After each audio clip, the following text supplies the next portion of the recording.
constituencies cannot straddle parish boundaries. And when you configure parish boundaries, as this bill does, running through the middle of existing constituencies, you are ipso facto reconfiguring the constituency boundaries. Stop deceiving the people. Stop it. Stop it. Stop it. So those who don't know what is in the Constitution, I beg you, leave it alone. Incompetence and dunceness is what we're ridding Portland of.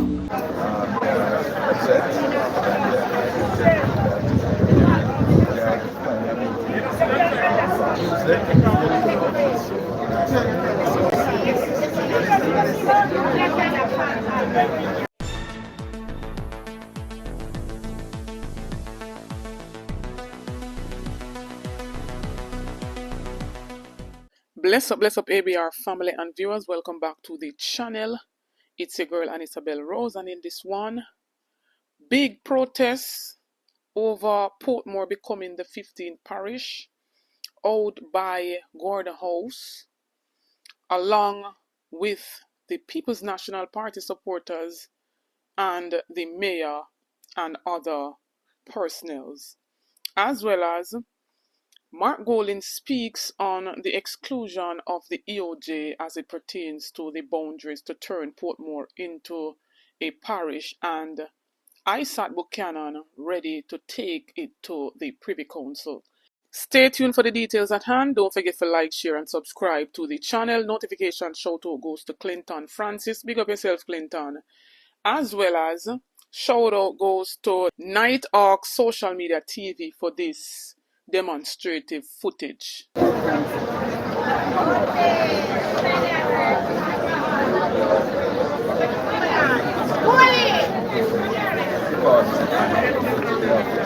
And we are disgruntled about how passing the law.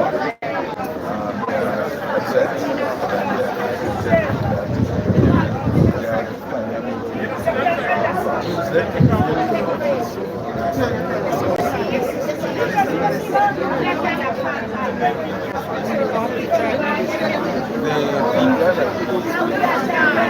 matter of having an election in February, and then they come to pass. And also, they are not taking the opportunity to vote directly for here. They are fighting long and hard for it, and they believe that more consultation should be done in regard to naming Portmore.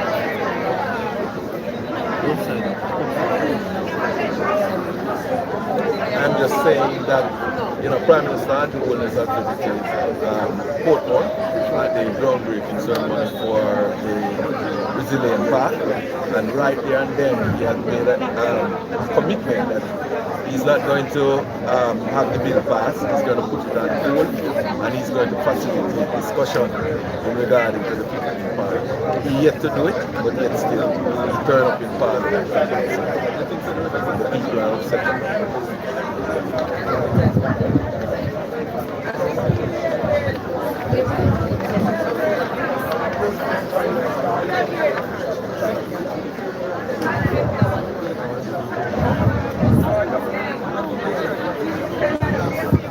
I'm here to echo the voices of in one of our WhatsApp communities. There was a lengthy debate as to what are the ways simply because of that to understand what are the benefits and disadvantages. We hear this argument from the government that you will now sit at a better position at the argument for the amenities. But really and truly, you don't need to be a parish to deserve the amenities that you should get. All that is required is that you should get it. Now, we don't think that we need to be the 15th parish to get the promises. If we should get the amenities, give it to us. And really, that's what we're concerned about. The other thing is, omit the people from the decision that will directly impact them. Now, the Portmore City Municipality evolved because of community and citizen participation. And at this point, you have now decided to fulfill that political promise. You have omitted them. Now, understanding those two concepts, I'm completely convinced that it was pure political drama. It is the intent of this administration to convert St. Catherine Municipality to a JLP garrison. I represent the people. I'm here to echo their voices, and I will not stand here and allow them to have their political mandate. Why is it JLP?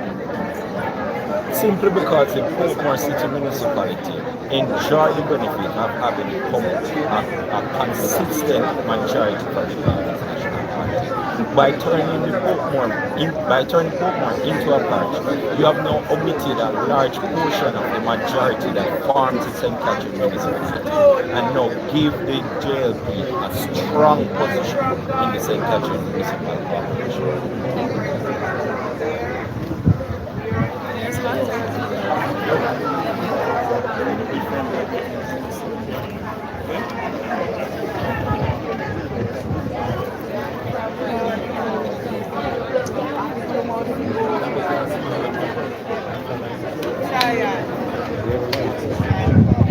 Mr. Speaker, Portmore has developed into a major residential and commercial centre. It was not developed as a parish. There is no discernible benefit that this legislation brings to the people of Portmore. They have not presented one tangible benefit to the people from this scheme of theirs. As a parish,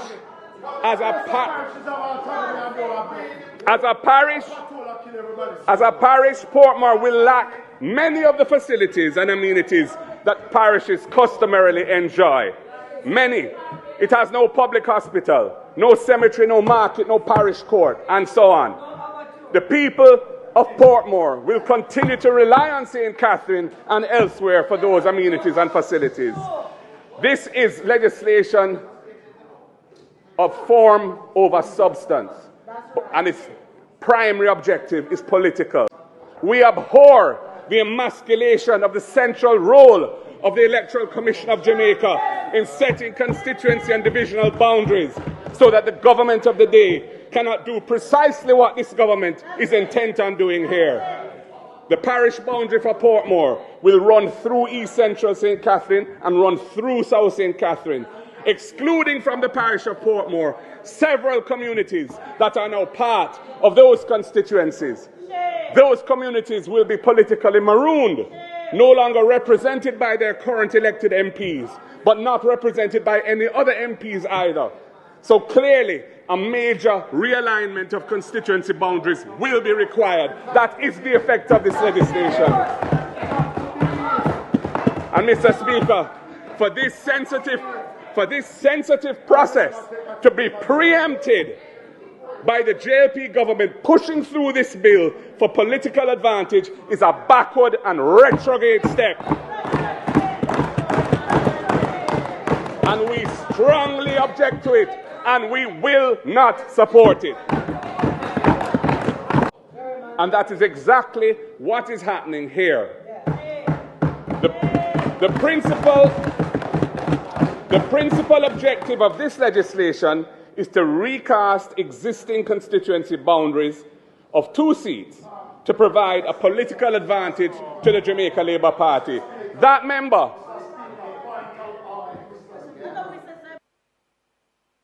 rise on a point of order, Mr. Speaker.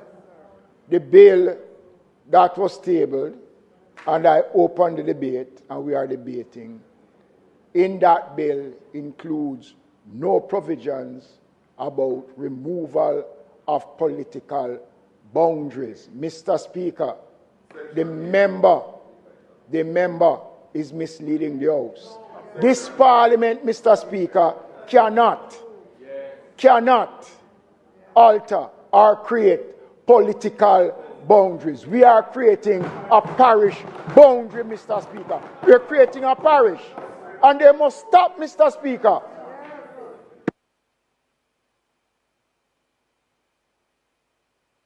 Mr. Speaker, the minister has made that point repeatedly, and it is disingenuous. Of course, yeah.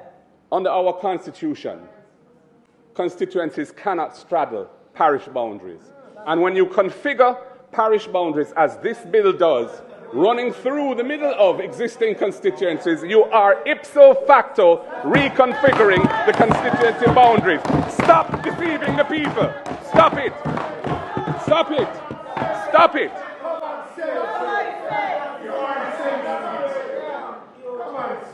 Mr. Speaker, I repeat, the principal objective of this legislation is to recast the existing constituency boundaries of 2 seats to provide a political advantage to the JLP. And so it's not just the people that were greatly, excluded. The EOJ, who is supposed to be a part of this process, is also excluded. They have given their boundaries, but this government wants to play politics in everything. As well as we've seen them charge dancehall artist Kippridge for song that he sang that they claim to say, promoting violence. Run to the fullest. Blow like a sock, your mama now no get one other man crazy. You diss the channel, now the whole of Spanish town I go blazing. Where the fuck on the feel? Oh no, should I know? One other no soft, them not go take over Joe. And no stand up in the way. You reap when you sow. One other not go make one daddy badness go soul. Them I go blazing. Still far. And we're seeing Isat Buchanan, the East Portland candidate for the People's National Party, weighs in on it. He weighed in on the whole Portmore saga, and he says that they are planning to take it to the Privy Council. Too much abuse of power by this government.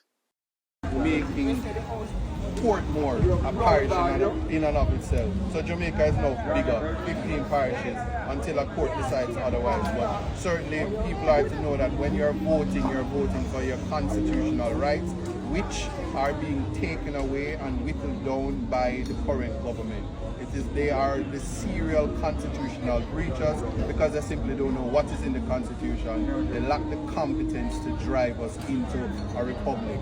There is a clear decision that you must decide whether you want to keep the Privy Council or the CCJ, but at no time the government's position under your Prime Minister and Your Holiness is to have a local final appellate court. Nonsense. Jamaica is just simply not ready for that.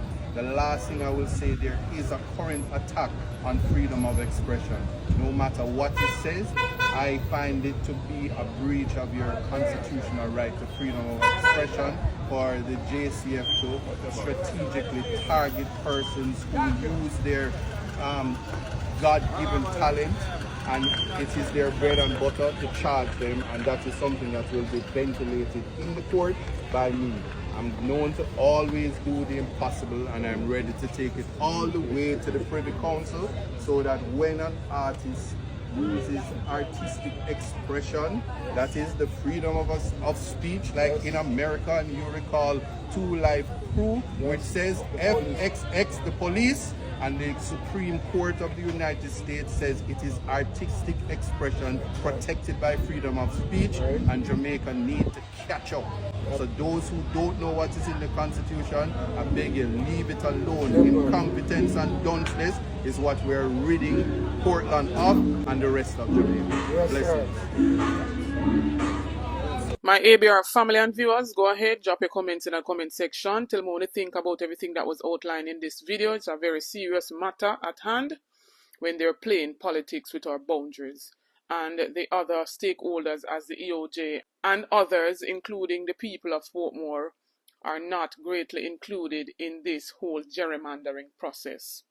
So I would love to hear from you. Tell me what you think about Isat Buchanan taking, these matters to the Privy Council. Whenever you speak out against this government, then you're automatically targeted by the police force. Don't forget to like, share, and subscribe to the channel on the road to 30K and beyond. Help me to get there. Get this video to at least 5,000 likes. Stay tuned for more videos. Stay tuned for more updates. Big up on yourself.